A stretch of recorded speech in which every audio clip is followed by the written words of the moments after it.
21 August grenade হামলার ঘটনায় হত্যা ও বিস্ফোরক দ্রব্য আইনের মামলায় আপিল ও ডেথ রেফারেন্সের উপর রোববার রায় ঘোষণা করবেন হাইকোর্ট।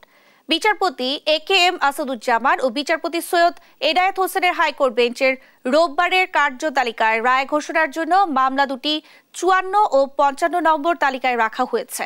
এর আগে 21 নভেম্বর শুনানি শেষে রায় ঘোষণার জন্য অপেক্ষমান রেখেছিলেন হাইকোর্ট। আদালতের রাষ্ট্রপক্ষে ছিলেন deputy attorney general Mohammad Jasim Sarkar. আসামি পক্ষে ছিলেন আইনজীবী এস.এম. শাহজাহান ও শিশির মনির। এই ঘটনায় মামলায় 2018 সালের 10 অক্টোবর বিচারিক আদালত সাবেক স্বরাষ্ট্র প্রতিমন্ত্রী লুৎফুজ্জামান বাবর ও বিএনপি নেতা আব্দুস সালাম পিন্টু সহ 19 জনের মৃত্যুদণ্ড দেন। একই সঙ্গে বিএনপি সিনিয়র ভাইস চেয়ারম্যান, বর্তমানে ভারপ্রাপ্ত চেয়ারম্যান তারেক রহমান সহ 19 জনের যাবজ্জীবন কারাদণ্ড দেওয়া হয়। বিভিন্ন মেয়াদে কারাদণ্ড দেওয়া হয় অপর 11 আসামিকে।